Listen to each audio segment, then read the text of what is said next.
దేవునికి స్తోత్రం. హల్లెలూయా. ఒక సంవత్సరం ప్రణాళికతో అనుదిన బైబిల్ పఠనం. ఈరోజు 7 జూలై 2025. ఈ సంవత్సరంలో ఇది 188వ రోజు.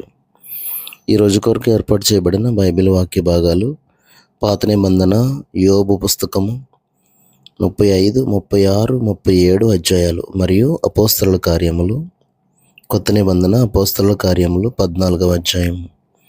మొదటిగా యోబు 35వ అధ్యాయం. మరియు ఎలీహు ఇలాగు ప్రత్యుత్తరం ఇచ్చాను, నేను పాపం చేసిన ఎడల నాకు కలిగిన లాభము కన్నా నా నీతి వలన నాకు కలిగిన లాభమేమి, అది నీకు ప్రయోజనమేమి అని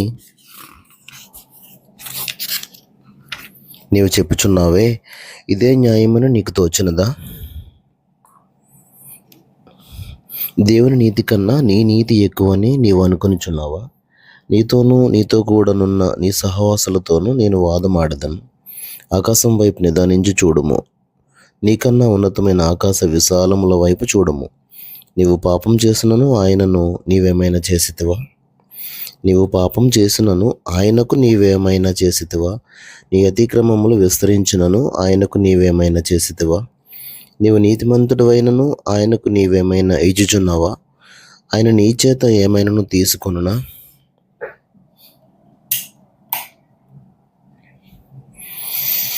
నీ వంటి మనుష్యునికే నీ చెడుతనపు ఫలము చెందును, నరులకే నీ నీతి ఫలము చెందును. అనేకులు బలాత్కారం చేయటం వలన జనులు కేకలు వేయుదురు. బలవంతుల భుజ బలమునకు భయపడి సహాయం కొరకై కేకలు వేయుదురు. అయితే రాత్రి అందు కీర్తనలు పాడుటకు ప్రేరేపించుచు, భూజంతువుల కంటే మనకు ఎక్కువ బుద్ధి నేర్పచ్చు, ఆకాశ పక్షుల కంటే మనకు ఎక్కువ జ్ఞానం కలుగజేయచ్చు. నన్ను సృజించిన దేవుడు ఎక్కడ ఉన్నాడని అనుకుని వారెవరునూ లేరు. కాగా వారు దుష్టులైన మనుషులు గర్వమును బట్టి మొరపెట్టుదురు, కానీ ఆయన ప్రత్యుత్తరం ఇచ్చుట లేదు. నిశ్చయంగా దేవుడు నిరర్ధకమైన మాటలు చెవిని పెట్టడం, సర్వశక్తుడు వాటిని లక్ష్య పెట్టడు. ఆయనను చూడలేనని నీవు చెప్పినను వ్యాజ్యం ఆయన ఎదుటనే ఉన్నది. ఆయన నిమిత్తం నీవు కనిపెట్టవలెను. ఆయన కోపముతో దండింపకపోయినందునను నిశ్చయముగా దురహంకారమును ఆయన గుర్తింపకపోయినందునను నిర్హేతుకముగా యోబు మాట్లాడి ఉన్నాడు. తెలివి లేకయే మాటలను విస్తరింపజేసి ఉన్నాడు. యోబు 36వ అధ్యాయం. మరియు ఎలీహు ఇంకా ఇట్లనెను, కొంతసేపు నన్ను ఓర్చుకొను, ఈ సంగతి నీకు తెలియజేసేదను. ఎలా అనగా, దేవుని పక్షంగా నేను ఇంకను మాట్లాడవలసి ఉన్నది. దూరం నుండి నేను జ్ఞానం తెచ్చుకొందును, నన్ను సృజించిన వానికి నీతిని ఆరోపించదను. నా మాటలు ఏమాత్రము నా అబద్ధములు కావు. పూర్ణ జ్ఞాని ఒకడు నీ ఎదుట ఉన్నాడు.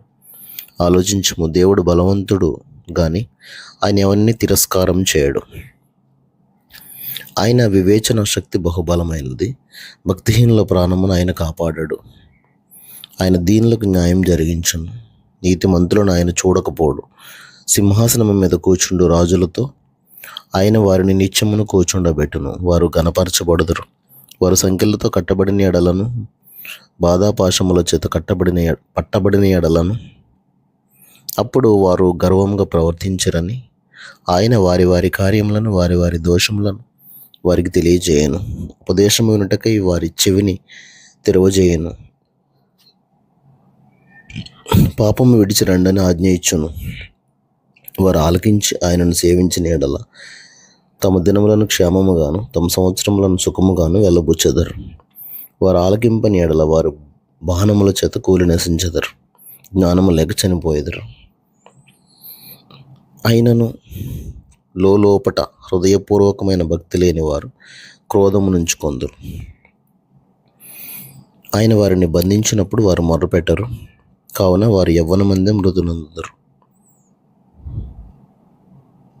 వారి బ్రతుకు పురుషగాముల బ్రతుకు వంటిదగును. శ్రమపడు వారికి కలిగిన శ్రమ వలన ఆయన విడిపించును. బాధ వలన వారిని విధేయులుగా చేయను. అంతేగాక బాధల నుండి ఆయన నిన్ను తప్పించును. ఇరుకులేని విశాల స్థలమునకు నిన్ను తోడుకుని పోవును.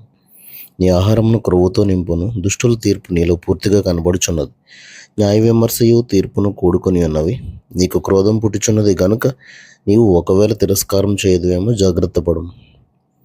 నీవు చేయవలసిన ప్రాయశ్చిత్తం గొప్పదని నీవు మోసపోయేదవేమో జాగ్రత్త పడుము. నీవు మొరపెట్టుటయు బల ప్రయత్నములు చేయుటయు బాధను అందకుండా నిన్ను తప్పించునా? జనులను తమ స్థలముల్లో నుండి కొట్టివేయు రాత్రి రావాలని కోరుకొనుకోము. జాగ్రత్త పడము, చెడుతనం చేయకుండము. దుఃఖానుభవము కన్నా అది మంచిదని నీవు వాని కోరుకుని ఉన్నావు. అది మంచిదని నీవు వాని కోరుకుని ఉన్నావు. ఆలోచించము. దేవుడు శక్తిమంతుడై ఘనత వహించిన వాడు. ఆయనను పోలిన బోధకుడెవడు? ఆయనకు మార్గం నియమించిన వాడెవడు? నీవు దుర్మార్గపు పనులు చేయుచున్నావని ఆయనతో ఎవడు పలుక తెగించును? మనుషులు కీర్తించిన ఆయన కార్యమును మహిమపరచుటకై నీవు జాగ్రత్త పడుము. మనుషులందరూ దాన్ని చూచెదరు, నరులు దూరము నిలిచి దాన్ని చూచెదరు. ఆలోచించుము. దేవుడు మహోన్నతుడు, మనం ఆయనను ఎరుగం. ఆయన సంవత్సరముల సంఖ్య మితిలేనిది. ఆయన ఉదక బిందువులను పైనుండి కురిపించును. మంచుతో కూడిన వర్షము వల్ల అవి పడును. మేఘములు వాటిని కుమ్మరించును. మనుషుల మీదికి అవి సమృద్ధిగా దిగును. మేఘములు వ్యాపించు విధమును, ఆయన మందిరంలో నుండి ఉరుములు వచ్చి విధమును ఎవడైనను గ్రహింపజాలునా? ఆయన తన చుట్టూ తన మెరుపును వ్యాపింపచేయును. సముద్రపు అడుగు భాగమును ఆయన కప్పును.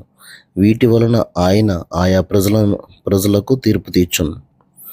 ఆయన ఆహారమును సమృద్ధిగా ఇచ్చేవాడు. ఇరు ప్రక్కలను ఆయన మెరుపులు మెరిపించును. గురికి తగలవలనని ఆయన దానికి ఆజ్ఞాపించును. ఆయన గర్జనము ఆయనను ప్రసిద్ధి చేయను. తాను వచ్చుచున్నాడని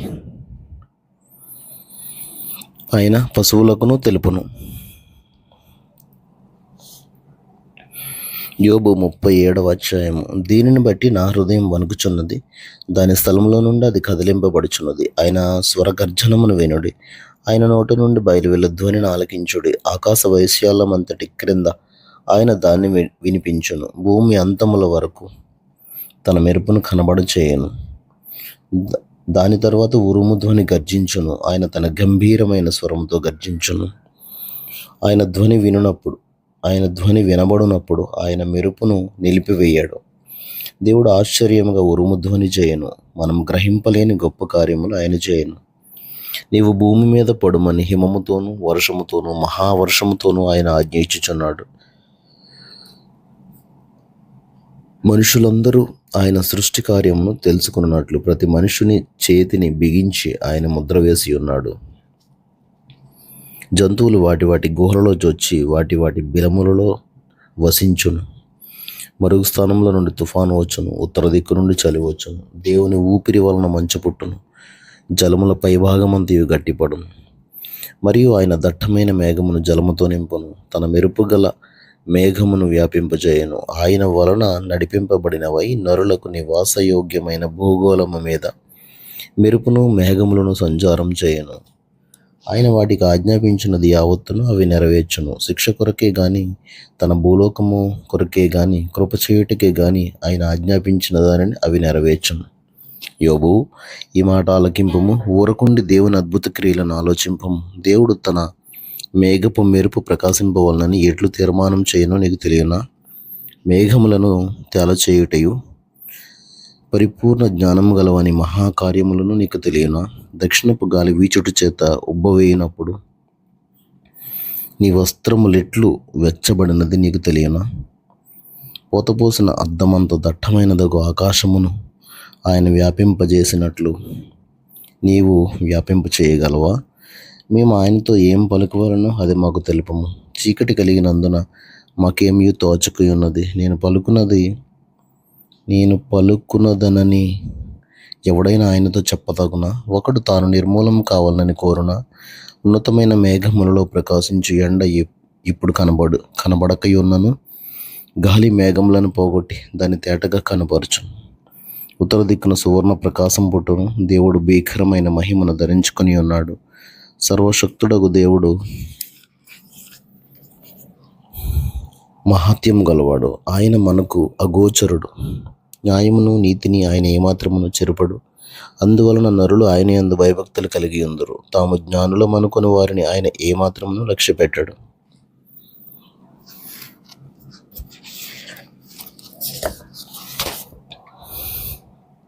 క్రొత్త నిబంధన అపోస్తలుల కార్యములు 14వ అధ్యాయము 28 వచనాలు.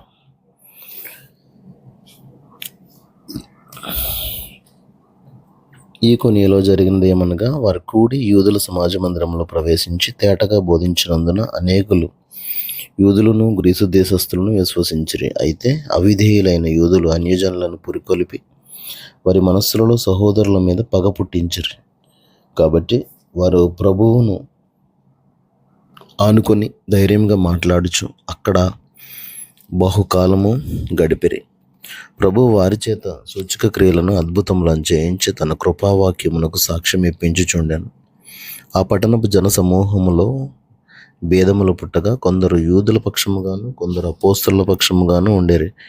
మరియు అన్యజనులను యూదులను తమ అధికారులతో కలిసి వారి మీద పడి వారిని అవమానపరిచి రాళ్ళు రువ్వి చంపవలనని ఉండేరి. వారు ఆ సంగతి తెలుసుకొని లోకయోనియలోని పట్టణములకు లుస్త్రకును దెర్బేకును చుట్టుపట్లనున్న ప్రదేశమునకును పారిపోయి అక్కడ సువార్త ప్రకటించుచుండెరు. లుస్త్రలో బలహీన పాదములు గల ఒకడు ఉండెను. అతడు పుట్టినది మొదలుకొని కుంటివాడై ఎన్నడూనూ నడవలేక కూర్చుండి ఉండువాడు. అతడు పౌలు మాట్లాడుట వినెను. పౌలు అతని వైపు తేరి చూచి స్వస్థత పొందుటకు అతనికి విశ్వాసం ఉండునని గ్రహించి, నీ పాదములు మోపి సరిగా నిలుపమని బిగ్గరగా చెప్పినప్పుడు అతడు గంతులు వేసి నడవసాగాను. జనసమూహములు పౌలు చేసిన దాన్ని చూచి లోకయోనియ భాషలో, దేవతలు మనుష్య రూపము తాల్చి మన యొద్దకు దిగివచ్చి ఉన్నారని కేకలు వేసి బర్నబాకు ద్యుపతి అనియు, పౌలు ముఖ్య ప్రసంగి అయినందున అతనికి హెర్మే అనియు పేరు పెట్టారు.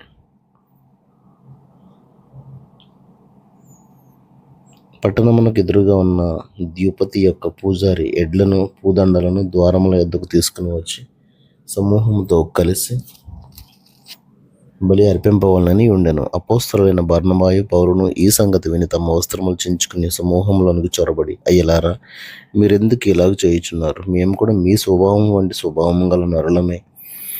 మీరు ఈ వ్యర్థమైన వాటిని విడిచిపెట్టి ఆకాశమును భూమిని సముద్రమును వాటిలో ఉండు సమస్తమును సృజించిన జీవం గల దేవుని వైపు తిరగవాలని మీకు సువార్త ప్రకటించుచున్నాము. ఆయన గతకాలంలో సమస్త జనులను తమ తమ మార్గముల యందు నడవనిచ్చాను.